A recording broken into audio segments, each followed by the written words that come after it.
दरम्यान पहलगाममध्ये झालेल्या दहशतवादी हल्ल्यानंतर सर्वत्र खळबळ उडाली असून हा दहशतवादी हल्ला नेमका कसा झाला जाणून घेऊयात मॅपच्या माध्यमातून।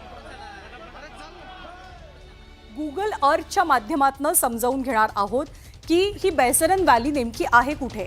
आता हा सगळा पट्टा बघितला की तुमच्या लक्षात येईल की बैसरन व्हॅली हा सगळा जंगलांमधला एक पठारी प्रदेश आहे किंवा एक मोकळी जागा आहे। साधारणतः 30 एकरांचा हा सगळा प्रदेश आहे बैसरन व्हॅलीचा। आणि या बैसरन व्हॅलीचा जर का आपण आढावा घेतला तर सगळ्या बाजूनी पाईनची वृक्ष आहेत, देवदारची वनं आहेत आणि या वनांमध्ये जंगलामध्ये वेढलेला हा सगळा परिसर किंवा सपाट भाग म्हणजे बैसरन व्हॅली। आता दहशतवाद्यांनी याच बैसरन व्हॅलीचा नेमका वापर का केला असावा किंवा निवड का केली असावी याचा सुद्धा आढावा घेणं अतिशय महत्त्वाचं ठरतं। कारण बैसरन व्हॅली पहलगाम हे एक मोठं शहर आहे आणि पहलगामपासून काही किलोमीटरचा रस्ता आहे बैसरन व्हॅलीपर्यंत पोहोचण्यासाठी। तुम्ही जर का तरुण असाल, हट्टेकट्टे असाल तर पहलगामपासून बैसरन व्हॅलीला चालत जाण्यासाठी तुम्हाला एक अंदाजे साधारणतः तासाभराचा वेळ लागू शकतो। परंतु बैसरन व्हॅलीला जाणारा जो शेवटचा टप्पा आहे, शेवटचा रस्ता आहे, तो अतिशय कठीण असा टप्पा मानला जातो आणि त्यामुळे या टप्प्यावरती कोणत्याही वाहनांचा वापर करता येत नाही।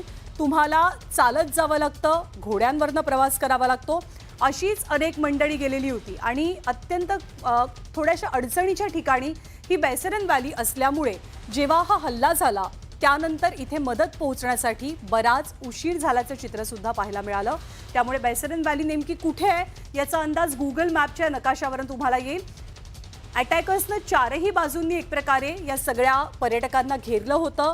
बाहेर पडण्याचा, कुठेतरी लपण्याचा, कुठेतरी आश्रय घेण्याची कोणतीच संधी या पर्यटकांकडे उपलब्ध नव्हती आणि या सगळ्या म्हणजे भौगोलिकदृष्ट्या या परिसराचा विचार करूनच दहशतवाद्यांनी या ठिकाणाची बैसरन व्हॅलीची निवड केली असावी असा अंदाज सध्या व्यक्त होतोय। रोजच्या रोज साधारणतः 5 ते 6 हजार पर्यटक बैसरन व्हॅलीला भेट देत असतात आणि ह्याला मिनी स्वित्झर्लंड असं सुद्धा म्हटलं जातं। त्यामुळे इथे येणं, काही खेळ खेळणं, कुटुंबासोबत फोटो काढणं असंच अगदी चित्र काल सुद्धा होतं। पहलगाममध्ये मंगळवारी दहशतवाद्यांनी भ्याड हल्ला केला आणि या हल्ल्यात निष्पाप 26 जणांचा बळी गेलाय तर महाराष्ट्रातील 6 जणांचा मृत्यू झालेला आहे। आणि या हल्ल्यामुळे काश्मीरमध्ये उन्हाळी सुट्टीसाठी सहलीला गेलेले हजारो पर्यटक अडकून पडलेत। महाराष्ट्रातील पर्यटकांना घेऊन येण्यासाठी राज्याचे उपमुख्यमंत्री एकनाथ शिंदेंनी विशेष विमानाची सोय केली होती।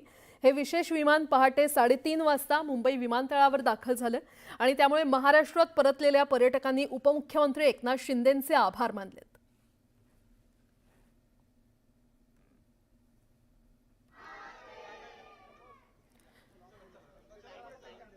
तर जे कोणी पर्यटक जम्मू काश्मीरला फिरायला गेले होते ते तिथे अडकून पडले आणि त्यामुळे उपमुख्यमंत्री एकनाथ शिंदे यांनी पुढाकार घेऊन या सगळ्या पर्यटकांना मुंबईमध्ये परत आणण्यासाठी खास विमानाची सोय केली। नागरी उड्डाण मंत्रालयाच्या विनंतीला न जुमानता अनेक विमान कंपन्या काश्मीरमध्ये अडकलेल्या पर्यटकांकडून घरी परतण्यासाठी मोठ्या प्रमाणात भाडं आकारतायत।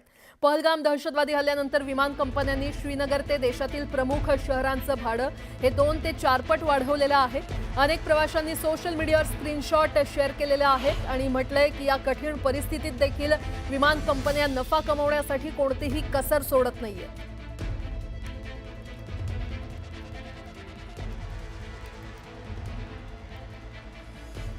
दरम्यान पहलगाम दहशतवादी हल्ल्यानंतर काश्मीर पर्यटनाला मोठा फटका बसलाय। 90% आरक्षणं रद्द करण्यात आलेली आहेत। पहलगाम इथे झालेल्या दहशतवादी हल्ल्यानंतर जम्मू आणि काश्मीरमधील पर्यटन व्यवसायाला मोठा झटका बसलाय। हल्ल्याच्या पार्श्वभूमीवर पर्यटकांमध्ये भीतीचं वातावरण निर्माण झालं असून मोठ्या प्रमाणात प्रवास आरक्षणं रद्द केली जात आहेत। दिल्लीतील एका पर्यटन व्यावसायिकानं दिलेल्या माहितीनुसार काश्मीरमधील सुमारे 90% हॉटेल आणि टूर पॅकेजेस आरक्षण रद्द करण्यात आलेली आहेत। या घटनेचा प्रदेशातील पर्यटनावर दीर्घकालीन परिणाम होण्याची भीती व्यक्त होते। स्थानिक व्यावसायिक आणि हॉटेल व्यावसायिक यांच्यावर याचा मोठा आर्थिक परिणाम होणार आहे। तर प्रशासनानं सुरक्षेची हमी देत परिस्थिती नियंत्रणात असल्याचं स्पष्ट केलं असलं तरी पर्यटकांमध्ये अजूनही चिंता कायम आहे।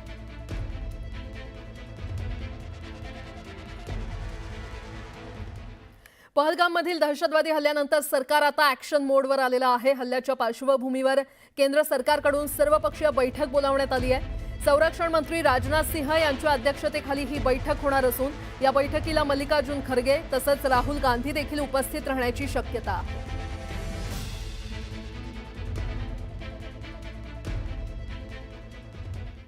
पहलगाम दहशतवादी हल्ल्यानंतर सुरक्षा यंत्रणांनी जम्मू आणि काश्मीरमध्ये कारवाई सुरू केलेली आहे। काश्मीर खोऱ्यामध्ये 1500हून अधिक लोकांना चौकशीसाठी ताब्यात घेतल्याची माहिती सूत्रांनी दिली आहे। या लोकांना वेगवेगळ्या जिल्ह्यांमधून आणि संवेदनशील भागातून पकडण्यात आलंय। यामध्ये ओव्हरग्राऊंड वर्कर्स, दहशतवादी आणि ज्यांच्या विरोधात आधीच FIR दाखल झालेले आहेत किंवा ज्यांची नावं गुप्तचर यंत्रणेच्या वॉच लिस्टमध्ये आहेत अशा सर्वांचा समावेश आहे। हल्लेखोरांना आश्रय देणाऱ्यांचा शोधही तपास यंत्रणा घेत आहेत। संपूर्ण परिसरात शोध मोहीम तीव्र करण्यात आलेली आहे आणि या कारवाईद्वारे हल्ल्यामागील नेटवर्क आणि स्लीपर सेल्सचा शोध घेतला जातोय। हल्लेखोरांना कुणी आश्रय दिला, मदत केली किंवा शस्त्र पुरवली हे शोधण्यासाठी सध्या या सर्व लोकांची कठोर चौकशी केली जाते। संवेदनशील भागात अतिरिक्त सुरक्षा दल तैनात केली जात आहे। दरम्यान पहलगाममध्ये झालेल्या दहशतवादी हल्ल्यानंतर मोदी सरकारनं पाकिस्तानवर कायदेशीर स्ट्राईक केलेला आहे। पाकिस्तानी नागरिकांना भारतात प्रवेश बंदी करण्यात आली असून पाकिस्तानी नागरिकांना व्हिसा बंद करण्यात आलाय। पाकिस्तानी नागरिकांना 48 तासात भारत सोडण्याचे आदेश देण्यात आलेले आहेत। भारतातील पाकिस्तानी उच्चायुक्तालय बंद करण्याचा निर्णय घेण्यात आलेला आहे। तसंच अटारी वाघा बॉर्डर बंद करण्याचा निर्णय देखील घेण्यात आलाय।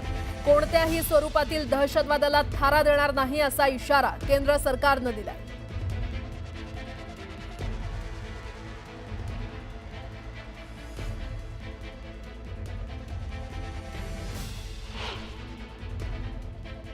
तर आपण पाहतोय मोदी सरकारनं पाकिस्तानला मोठा दणका दिलाय। पाकिस्तानी नागरिकांना भारतात प्रवेश बंदी करण्यात आलेली आहे। पाकिस्तानी नागरिकांना व्हिसा बंद करण्यात आलेला आहे आणि नागरिकांना 48 तासात भारत सोडण्याचे आदेश देण्यात आले। पाकिस्तानी हाय कमिशनच्या 5 अधिकाऱ्यांना देखील हटवण्यात आलेलं आहे। पाकिस्तानी राजनैतिक अधिकाऱ्यांनी एका आठवड्यात भारत सोडावा असे आदेश देण्यात आलेत। भारतातील पाकिस्तानी उच्चायुक्तालय बंद करण्याचा निर्णय घेण्यात आलाय आणि अटारी वाघा बॉर्डर बंद करण्याचा निर्णय घेण्यात आलेला आहे। तर सगळ्यात मोठा दणका सिंधू जल कराराला देखील मोदी सरकारनं स्थगिती दिलेली आहे।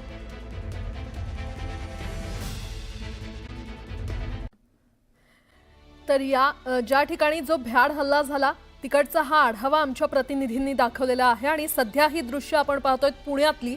पुण्यामध्ये संतोष जगदाळे यांची अंत्ययात्रा सुरू झालेली आहे आणि आता ती स्मशानभूमीमध्ये येऊन पोहोचलेली आहे। मोठ्या प्रमाणात पुणेकरांनी गर्दी केलेली आहे। कुटुंब आणि मित्रांचा आक्रोश पुण्यामध्ये पाहायला मिळतोय कारण पहलगाममध्ये झालेल्या दहशतवादी हल्ल्यामध्ये पुण्यातील दोघांचा मृत्यू झालेला आहे। 2 मित्र हे फिरायला गेले होते, काही काळ आनंदाचं घालवायला गेले होते, मात्र अशा प्रकारची घटना घडली आणि दोघांचाही मृत्यू झाला। या दहशतवाद्यांनी गोळ्या झाडून त्यांना कंठस्नान घातलं खरं तर। आणि आता पुण्यातली ही दृश्य आसावरी जगदाळे, संतोष जगदाळे यांची मुलगी त्यांना मुखाग्नी देणार आहे। संपूर्ण भारतीयाच्या मनात खरं तर सगळ्याच भारतीयांच्या मनात रोष पाहायला मिळतोय कारण ज्या प्रकारे ही घटना घडलेली आहे, ज्या प्रकारे निष्पाप जीवांचा बळी गेलेला आहे ते पाहता सगळीकडे घोषणाबाजी खरं तर काल संपूर्ण दिवसभरात करण्यात आली। ठिकठिकाणी आज बंद देखील पाळण्यात येतोय। ठिकठिकाणी निषेध या घटनेचा व्यक्त करण्यात येतोय। प्रत्येकाच्या मनात संताप आहे, रोष आहे।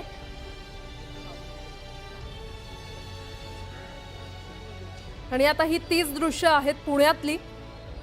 आसावरी जगदाळे जी गेले 2 दिवस प्रत्येकाला धीर देत होती, तिच्या कुटुंबियांना धीर देत होती, तीच तिच्यावरच आज दुःखाचा डोंगर कोसळलेला आहे। तिच्यावर शोककळा पसरलेली आहे। ती आज तिच्या वडिलांना मुखाग्नी देणार आहे। संतोष जगदाळे यांची अंत्ययात्रा सुरू झाली असून स्मशानभूमीमध्ये पोहोचलेली आहे आणि त्यांच्या पार्थिवावर अगदी थोड्याच वेळात अंत्यसंस्कार करण्यात येणार आहे। पुणेकरांनी मोठ्या प्रमाणात गर्दी केलेली आहे।